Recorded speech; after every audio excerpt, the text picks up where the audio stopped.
Hi guys, welcome back. Here we are with episode 11 of this translation of Blitz BASIC to PlayBASIC. We're pretty much in the last throes of this now. I've sort of had a couple of weeks off it and been doing some other stuff.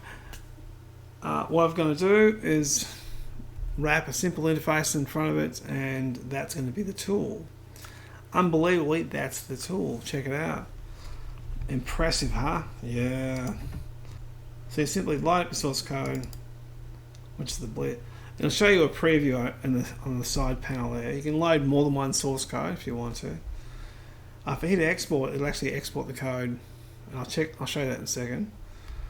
Go to the view window properly and scroll around and do. We have got some simple hovering things in here, so you can, if you hover over something it knows, like a function name or a variable. This is just testing this out at the moment. You could do things contextually for those things. Like if I hover over a function, I've actually added a find function to it already, so you can jump to that function and have a look at it. It still contains the same. You can still hide those scopes if you want to. Really, the view is just to have a bit of a look at how badly the code's been damaged, because certain applications it will make errors and will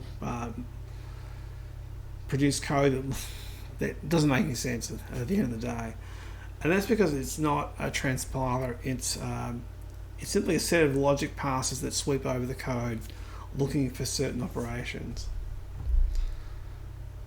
Now, if you look at that left menu, let's go to the top again, hit home. Go up to here somewhere, there we are. If I hit the right button, we can see if I'm not over something, it'll just give me those options. So if I'm over a function, it'll give me a contextual menu. So we can do that kind of stuff in the future. You can see there's a couple of errors there. See the yellow keywords there? It doesn't know what they are actually. So that's something that I'll have to change. From here we can toggle remarks on or off, which can be useful sometimes when you're looking at a block of code. We can call the optimize, which will change the size of the application pretty much.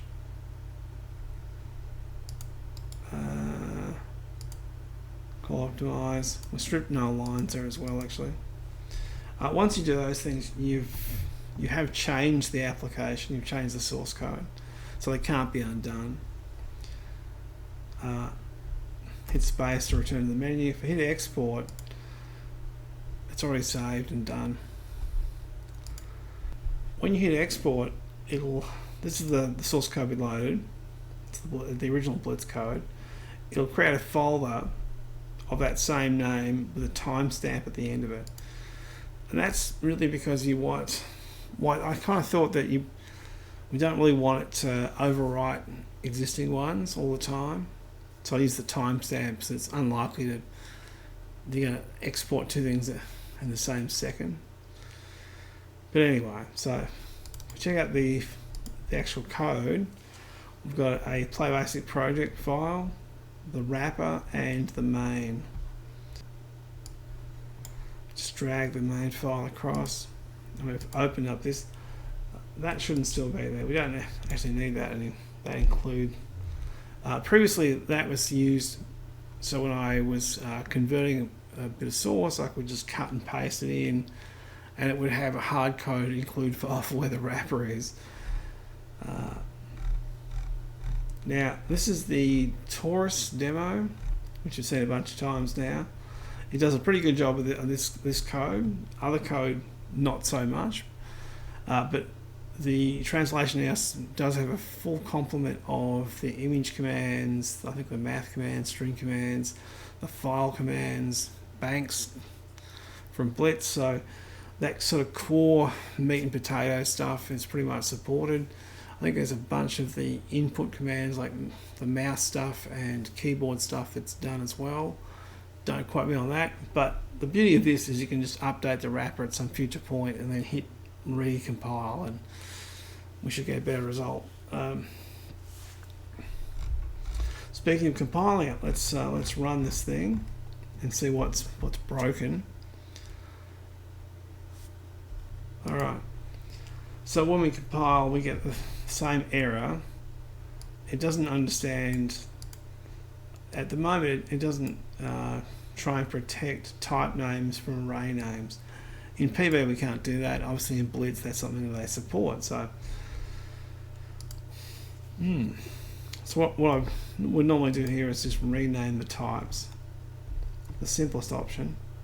I just put a lowercase t in front of all the type names, and then go through and update the types. There it is there. Poly, light source. Hit run, and we're running. Now, it doesn't run straight out of the box, and this is because the same error is still present in it. The demo was actually running, but the amount of buffer locking was incredible. But the main problem is that the locations of this demo draws a set of polygons, and the way it calculates the horizontal span is in integers, and it uses a fixed point method. So back in the day when this code was written, that was the way to go, to use fixed point rather than floating point. Today it's not really worth it. But the translator makes a mistake, or it doesn't understand this at all actually. So this section here, we've got a shift and then an addition.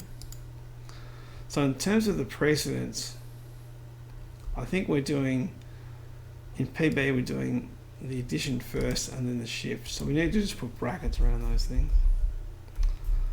I'll drop that into the translator, this particular case anyway. And that should fix this program so it runs out of the box. So we hit run. And it's very slow. That's because of the buffer locking stuff. Every single strip it renders, it locks the buffer. So if we look inside the loop, where are we? The drawing loop. There it is there. So every time it draws a span of pixels on for every polygon. So this the scene has like 500 polygons. And let's say each polygon's 50 scan lines high. It's a lot of scan lines where you're doing a lot of buffer locks and unlocks. So what we should do here is move the buffer locking outside of this inner loop to the higher scope. So not in polygon here, but you could put it in there. But we'll do it for the whole batch of polygons, which is in that draw return somewhere. There, draw polys, there it is. So we'll lock the buffer going into the draw poly section, and then when we're done drawing all of the polygons, we'll unlock the buffer and we should be okay.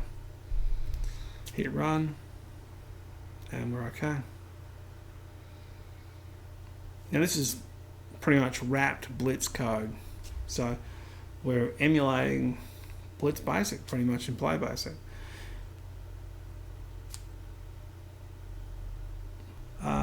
Same old stuff. There's a lot of things here that you could do.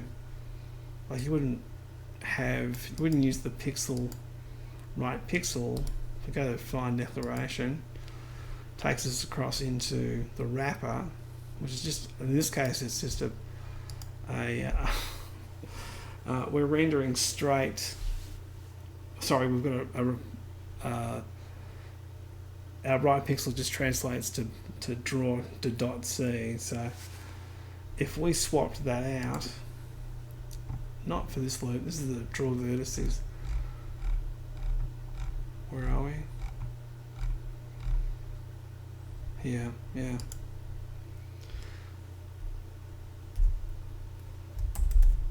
Dot C, X, Y, and then underscore RGB, and we don't need the buffer part of that.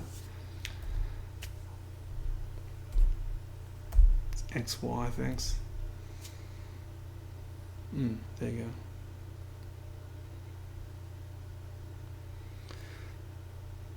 Not bad. .c is still a polite drawing command. It still does. It has internal clipping, buffer management, etc. You can swap that across to the fast dot, which is that doesn't have clipping. Which for stuff like this, where you do lots and lots of drawing, it tends to work out better. So we're running it, peak performance there, 70 frames per second.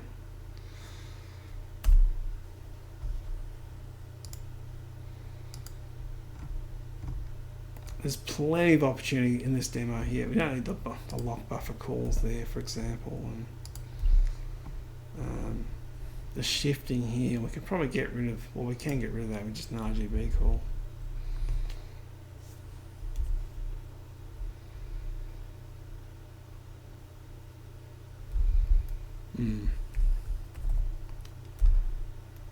Green level B2. And that, for every pixel, we're saving ourselves what? We've got 2 shifts and 3 additions.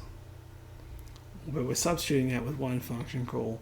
Function calls are, they're pretty slow actually, but they tend to be faster than a batch of small operations. So there we go. May or may not make a difference. I think so. So we seem to be averaging that sort of low 50 frames per second. Not bad for software rendering. In an interpreted language of all things. Lots of bits of this code that needs pulling up. You can just use clear array for that. Xpos. So this loop here was doing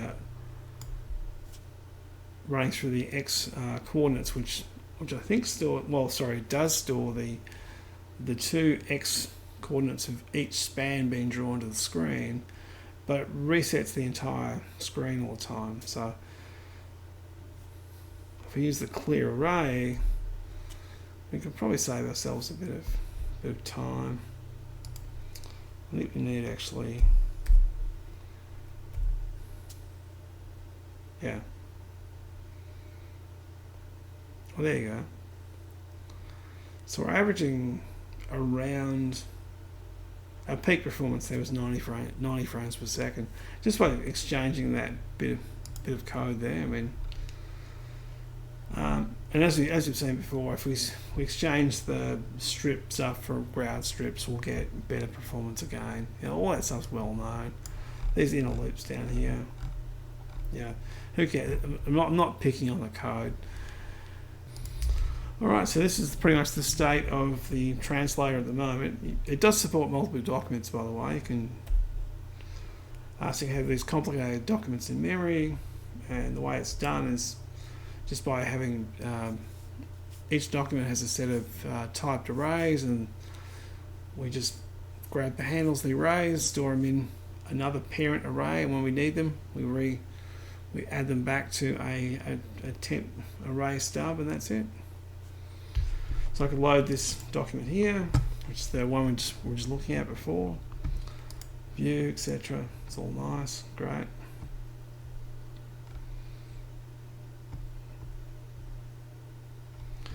The hovering thing there is just something I'm toying around with, as per the conversation about doing a custom IDE control, syntax highlighting control for PlayBASIC. If you click outside that, if you do the optimize there, see it does that work pretty easily. Hit space to go back to the menu. If we chose another piece of code, what's another one there? These image function ones. Let's have a look at those. That one there. Bunch of functions. These are sort of tests that I found in the help files. Go find the function for me, thanks.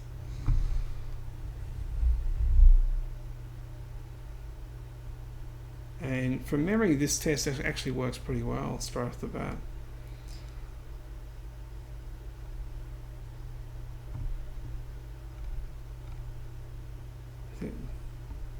Even the animation stuff worked. But my point here is you have two projects in memory at once. If you're on the main menu, the left-right arrows let you scroll between projects in memory. This shows you where you are currently viewing in that document. So you would move to a document, hit export, and the export actually doesn't even bother giving you a prompt. It just goes bang and does it straight away.